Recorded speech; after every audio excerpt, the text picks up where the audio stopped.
So may I introduce Carl David Mildenberger from University of St. Andrews, who will be talking about evil in virtual world.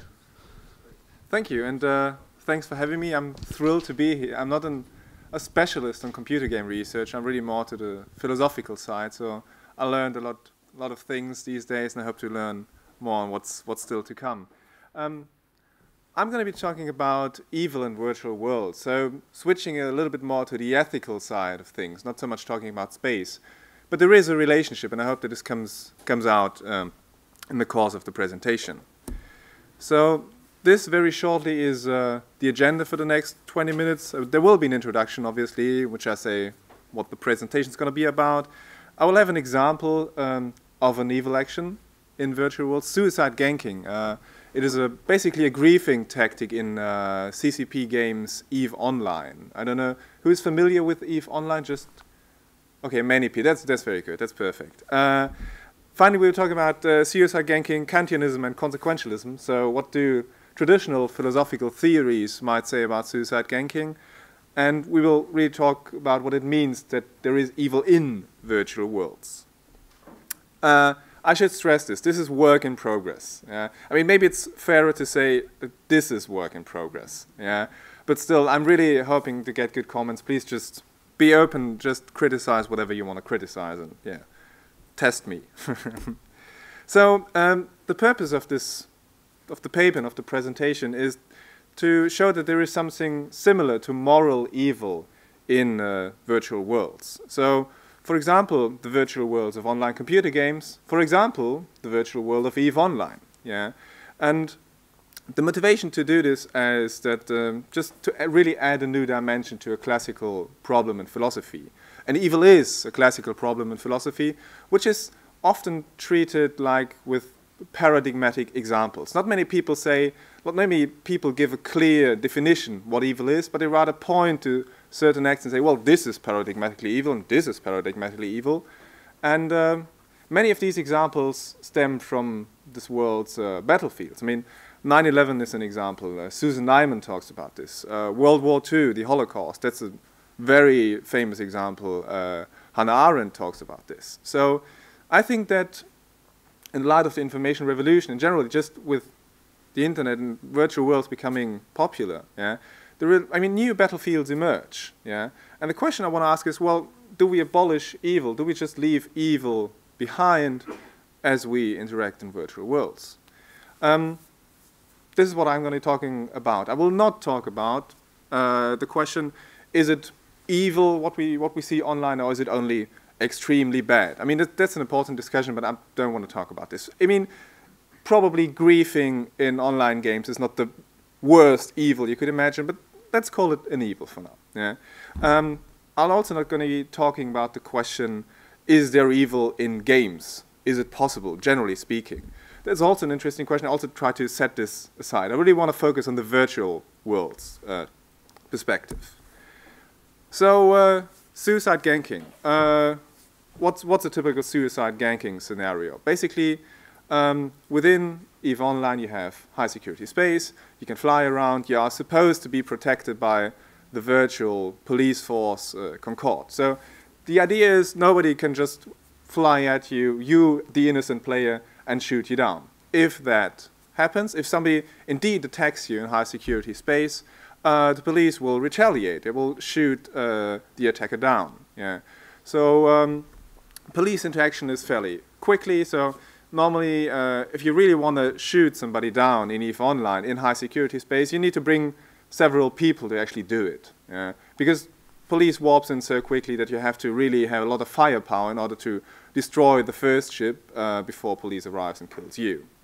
So basically, it's 4 people attacking an innocent person flying through high security space. And in the end, well, police is pretty effective. Everybody's dead. I mean, the spaceships are destroyed. It's an eye for an eye, biblical retaliation, so to speak, from security forces. It's a typical case of griefing.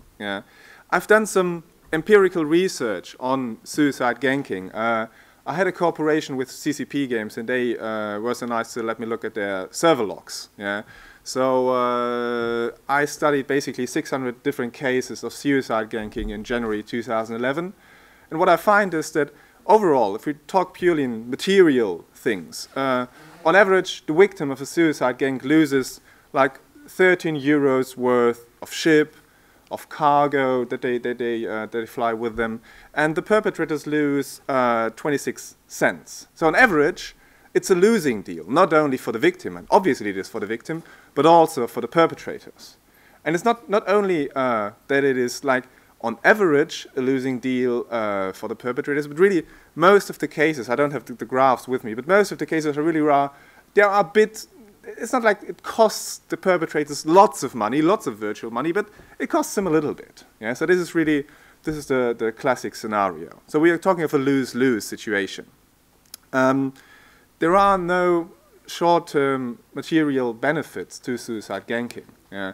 There are no long-term strategic benefits either. If you look at the income development, I mean, in the world, yeah, of these players who gank, it is significantly lower than that of players who don't suicide gank. You can see a difference there. Yeah, they earn wealth significantly at a slower rate. Yeah, and there are people in the literature talking about, well, maybe you do this in order to have an evil reputation. Yeah, in an anarchy, maybe it's something good if everybody thinks, well, he's a really tough guy, I won't attack him. Yeah, but there are certain things to suicide gangs which kind of work against this thing. First of all, it's a group thing. It's not like you're one person attacking another person and he will always remember your name. It's several persons attacking. Already this like kind of blurs the responsibility. You don't really know who is the bad guy in this group who set up the suicide gang. Yeah. I think it's fair to say that this is not an act of self-defense, a suicide gang. We're in a high security space. I mean, you're not trying to defend yourself from your enemies normally. And it's not either a form of redistribution of income or wealth from the rich to the poor in a Robin Hood style. So it's not the poor guys ganking the rich guys and then redistributing the money. It's the other way around. Normally it's the more experienced players, the more wealthy players that attack the poorer players, the newbies. So it's not like you do it for the greater good. It's just empirically not true. Yeah. If you ask the people why do you do it, well, they say it's nothing to do with envy or anger. It's just boredom. Well, I've got nothing to do. Well, let's gang some people. Yeah. So here's a quote from one of the game developers who also plays, obviously, or played EVE Online for a very long time. He says, "Gankers enjoy to be mean. They like getting angry mails from the people whose most precious ship they destroyed. The conflict itself is entertaining to them. But suicide gangs are not a planned thing, there's nothing personal in it. The victims have done nothing to make the gankers angry." So it's not an emotional thing. It's not like something that you can explain, well, this person made me really angry, so I ganked him. Yeah, no, that's supposedly that's not it. Yeah. And it's also interesting because it's excessively more destructive, which in comparison to other forms of violence that there are in EVE Online. For example, there's piracy in low security space where there is no police, or in null security space where there still is no police. It's not only the victim ship which gets destroyed, but it's also the perpetrator ship which gets destroyed.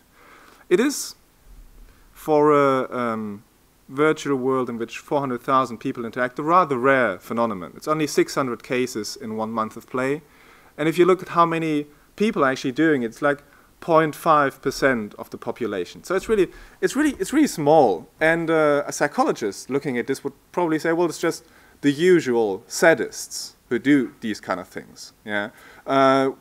Psychologists say that in our society, in our real world society, we have about 1%, maybe 2% of sadists around. So it might be just the saddest thing to do in EVE Online. Yeah. And that also points to, that is just the usual phenomenon of violence. It's predominantly young males who do this. Now, it's weird to say that in EVE Online, because 95% of the players who play EVE Online are men. Still, it's significantly more males who do suicide ganking, even more males do suicide ganking than just playing EVE. Yeah? And they're significantly younger than the rest of the population. So it really is a thing that young males do. And if you look at real-world violence and evil, you also look to young males. That's just the group that seems most prone to commit evil actions. So this is just some empirical data on suicide ganking. If we look at this from a philosophical perspective, I guess there should be no problem to qualify suicide ganking as something evil. It doesn't really matter if you take a Kantianist view or a consequentialist view. Kant would say, well, if somebody has an evil intention, then that action is evil.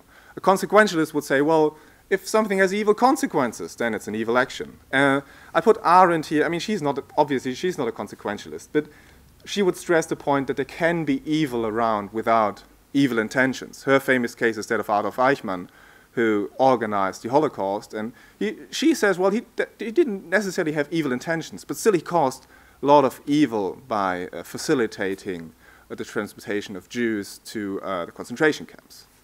So, as for those philosophers who want to stress the evil intentions in order to qualify something as an evil action, you can say, well, it's exactly what Kant calls diabolical evil. It's a rejection of the moral law in an act of rebellion using the depraved motive of boredom as a guiding principle. Kant says, of course, sometimes you're angry, and sometimes you're self-interested, and sometimes you're greedy, but these are not like the extreme forms of evil. This is something like maybe it's bad, maybe it's everyday evil. The real evil is the diabolical evil. When you just say, well, I just want to harm somebody for harming's sake. Yeah, that seems to be what's happening here. Yeah. If you look at the consequentialist side, it's certainly not the best thing you could do in EVE Online when it comes to maximizing general happiness. Yeah.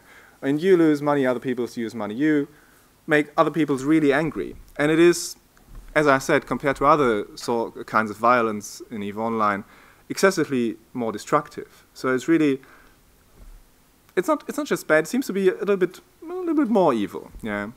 And I would always argue that it's not necessarily the absolute amount that counts. It's not the 13 euros or the 26 cents which are really important when you judge it from a consequentialist perspective, but it's the fact that people are willing to invest considerable amounts of effort and time and coordination effort. I mean, you have to get a group together to do suicide ganking. That's some effort involved, yeah.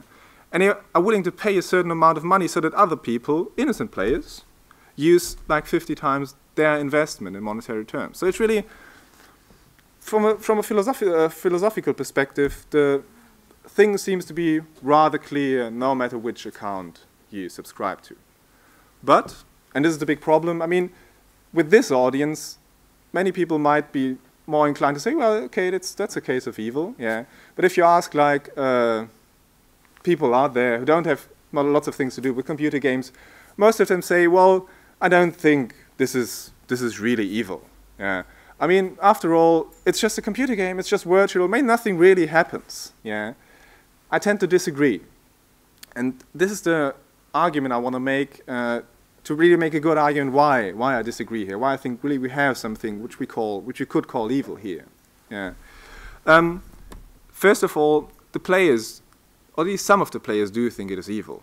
Many victims of suicide gangs, they rage on the forums. They say, this shouldn't be allowed, change the game's rules, this should stop. This is not something we want. I mean, CCP Games is pretty clear on that. They say it's an acceptable game mechanic. Yeah.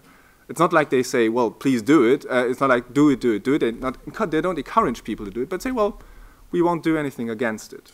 But people on the forums, they have really strong opinions on that, and many of them say this is something that shouldn't be allowed. You should ban this somehow. Yeah.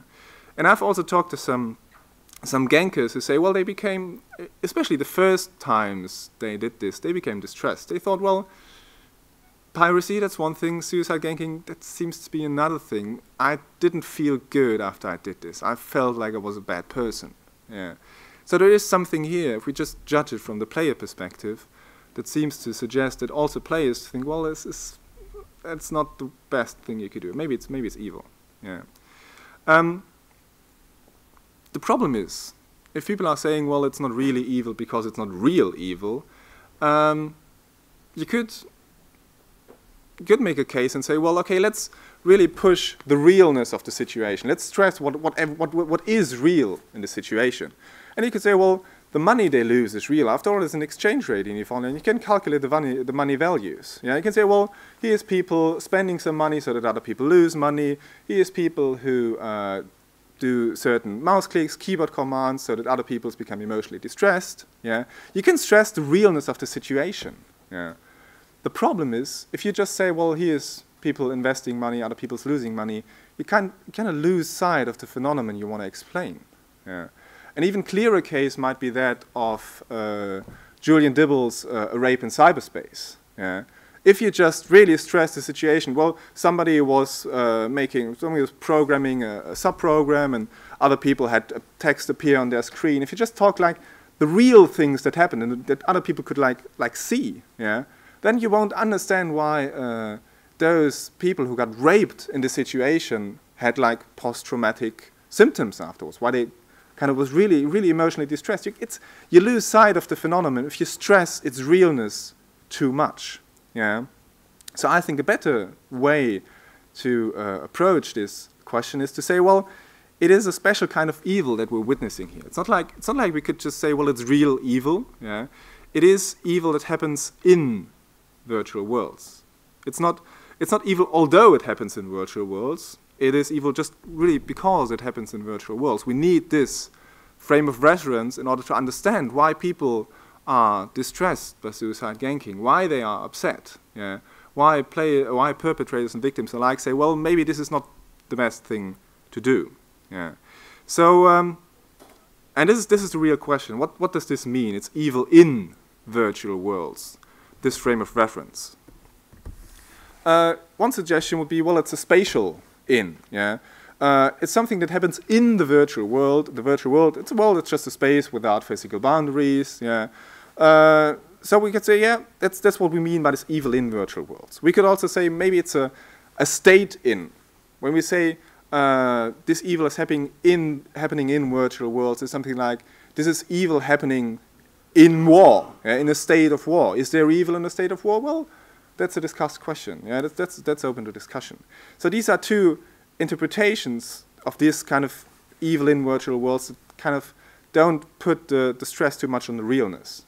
But then again, I feel like this doesn't really explain what we are after. This doesn't really help to explain the phenomenon we want to explain, why people really feel like here's something evil going on. Yeah, I think these are kind of descriptions. We can say, okay, it happens in the virtual world, it happens in the state of somebody playing, of somebody interacting in a virtual world, but it's just really describing things, not so much explaining the emotional reactions that are there. Yeah. I would say what we kind of should focus on is really the subjective player experience. Yeah. The subjective experience in the situations matters, so it's what perpetrators and victims think what they are doing. Yeah. The stories they tell themselves about their actions, so their narratives. I was just flying along in a freighter, innocently doing my business, and then these guys came along and killed me. Yeah. That's a whole different thing than saying, well, I was sitting in front of my computer and then I lost 13 euros. Yeah. That's really important, and there's a real difference here. Yeah. And it's important also to stress that it's not necessarily the game's narrative we're after here. It's really what the players think they're doing. I mean, there are many different approaches to play sandbox games like EVE Online. I mean, there's not one way to play it. Yeah. It doesn't have a really strong narrative. But the people there, I mean, many of the people who are ganked are playing a PvE kind of style. They just want to make virtual money. Yeah. And they feel they're doing their innocent business, yeah, just earning a bit of money, and then some gankers fly in and kill them for no reason. Yeah. And that's why they get upset. That's their narrative of what happens. Yeah. Somewhere out of nowhere, people appear, and without any reason, they kill me. Yeah. And that's why they get upset. This, of course, has something to do with the avatar and identity building. And this is the quote of Bartle that probably many of you know. I don't want to go into this. Yeah. But I want to discuss one point which might seem similar, but which is not the thing I'm arguing for. You could say, well, after all, this is just a question of moral relativism. Relativism in the sense that in virtual worlds, yeah, different sets of moral rules, a different moral code actually holds. Yeah. I don't think that this is what is at stake, because harming for harming's sake, I mean, this is not something we normally do in the real world. And it's also, as the forum comments show, not something that is expected in the virtual world. So the rules are the same. Yeah? The moral rules are the same. Yeah? It's not just saying, well, different rules apply there. It's really about what people think they are doing. That's what kind of creates this feeling that there is something evil which is happening here.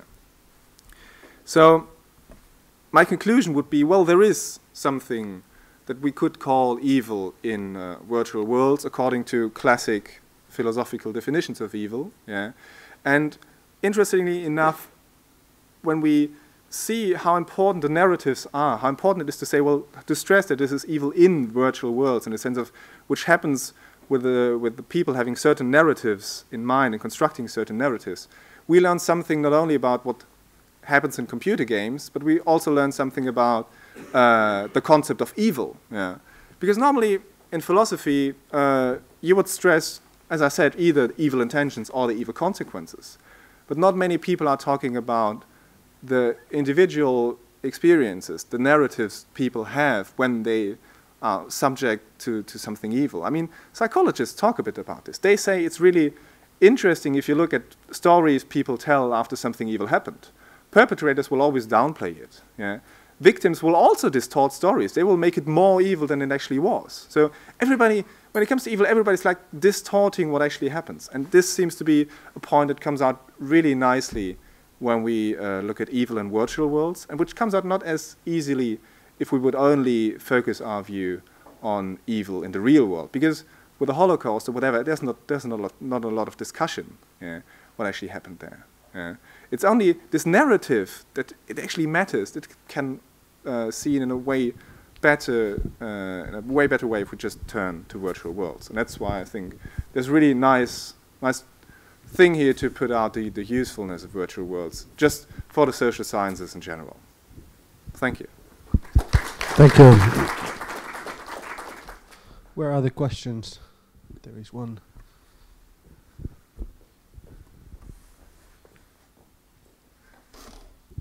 Thanks. I think it's really weird you picked EVE Online, because I would agree with you that there's evil in a lot of worlds, but EVE Online is the one where I would really doubt, because it seems like sometimes I think like games are kind of this moral miracle where we get to take our darkest impulses and unleash them in this consensual system, and everyone takes pleasure from it, kind of like some philosophy conferences.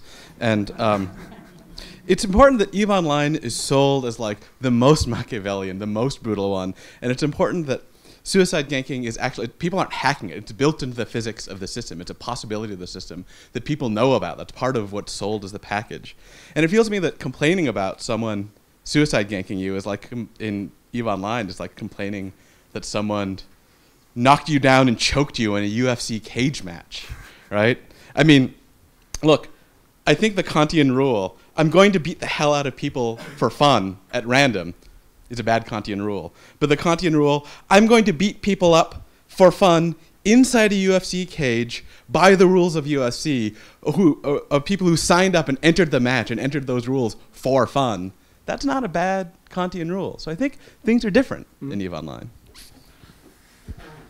Yeah, I mean, we talked about this a little bit yesterday, T. I mean, I think it really comes down to the question of, is this consensual evil or isn't it? Yeah. And I think in the case of EVE Online, you can see a pretty good split in the playing community. I mean, really, a lot of people just want to do the PvE style, and a lot of people, probably the majority, they want to do the PvP style. Yeah.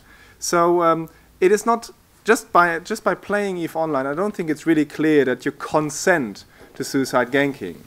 Otherwise, I wouldn't see why players would even rage on forums, but they do. And otherwise, I wouldn't even say why at least some perpetrators say, well, ooh, that's too much. I get actually emotionally distressed by this. So I'm not sure. One quick thing. So I would think, so someone who played gentle chess at home and went to a chess tournament and was like, my feelings got really hurt. I didn't consent to that. I would say you're in the wrong game. Like, that's a misunderstanding of the game. Like, you didn't consent to it because you didn't understand what the game was. It's your mistake. You could always say, well, now that's like putting the guilt on the victims. Yeah, you should have known before that evil things can happen. I mean, that's always like a dangerous way to argument these kind of things. To me, it really seems like you don't especially when you start out and play the game, you don't. I mean, of course, you know it's a dark and harsh universe. That's how they market it. Yeah. But then again, griefing. I don't know if you. I mean, if this is not your first online game, you know that these things exist. Do you like them? Do you think it's only because it's legally allowed, it's morally okay? Maybe that's two different questions. Yeah, and I would still, even if it's legally allowed, if it's an acceptable game mechanic, it doesn't have to be morally okay. Now, I was just wondering, actually, your description of it, because Jesper Juhl talks about this idea of quantifiable consequences in the real world. You mentioned something about economic interests that could be damaged by this kind of behavior, or was it only within the game world? It's not. I mean, but no, I'll explain why. Because for me, the way you describe this, it seems a bit like what football fans do. They break the rubbish bins and break windows when they go into football matches. So kind of hooliganism, which is kind of it's like bad behavior, which I don't know. Having grown up in Belfast, near Belfast, this kind of thing happened all the time, but it was kind of a part of everyday life because it was a phase of adolescence where people do these stupid things. And it made me think a bit that the owners, not seeming to pay much attention, they tend to write it off a bit as kind of hooliganism, which is relatively, I mean, it's annoying, but it's something you have to kind of count with if you have that kind of world. But if it's really the case that by killing the avatar of somebody else that you're kind of destroying, or let's say it's permeating out into the real world and it's having economic consequences for the person who's losing some say real value, then it might be a different story. So I'm not quite sure, you know, how serious it is in a certain sense. Okay, so the case with EVE Online is a bit tricky because it has like an exchange rate between real currency and in-game currency, but only in the one way. So it's legally allowed to buy in-game currency for real-world currency. Yeah, that's okay. Everybody agrees. That's just perfectly well. Of course, you can also like do it the other way around. It's just not legal. Of course, there is a black market for doing these kind of things. Yeah. So CCP games would agree. Yeah, that this is evil. Yeah. So I think. Of course, it's not. That's. I mean, that's kind of the point. Of course, it doesn't really feel like you're losing money because you probably didn't plan to like do it the other way around anyway. You didn't plan to sell this virtual chip for real money anyway. So that's the point of what I'm saying. What really happens, what matters is that you feel like your most precious possession, this ship got destroyed. This is what enrages you. Yeah. And just with the analogy to vandalism, I think it's really close. I think what might be a difference is that this is more people-oriented. Suicide ganking is more people-oriented. It's not just you're destroying like a trash bin. I mean, whom belongs to this trash bin? Nobody really cares. Yeah. But I mean, this ship belongs to somebody like one person. It's not the state, but one person. So that might be a difference. Yeah. I like that way of reintroducing ethics to the virtual world where it seems to have been excluded from. I would like to combine your presentation with what Aspen said this morning about probably, I know, was not a headshot in Counter-Strike, but something similar. So this would say this is not a real headshot, but is a headshot in the virtual world. Would you say then, probably with Hannah Arendt, that this is a case of banality of evil? But it's not intentionally evil, but we're doing a lot of evil things, like Aspen killed 10,000 people already in the virtual world. So this is a banality of evil? No, I wouldn't put it that way. I think an important distinction between a headshot in Counter-Strike and suicide ganking is that the headshot in Counter-Strike is a measure of competition with other people. I mean, you compete. The main goal in Counter-Strike, to me, it seems like to kill the other team. Yeah. And headshot is a very efficient way to do so. Okay, that's one thing, but it's a completely different thing. I mean, you're not really in a suicide gang. It's like you're not really competing with these players. It's just bored and well, let's gang some people. That seems to be the dominant approach to but it. You say you're aiming at this is intentionally evil. Yeah. And I would say, could we also try to read games with Arendt to say, well, even though it's not intentional evil, it's some kind of a banal evil, and we. Just I'm not sure. I'm not sure on that one. Yeah. Time for one more short question. There it is. I mean, I would think of this as real evil to a certain extent, and that the virtual world is part of our world. So it's just it's another place to be something and somebody. What happens to these people that gank? You are sort of touching on that. That would be the interesting question. Do they learn something from it?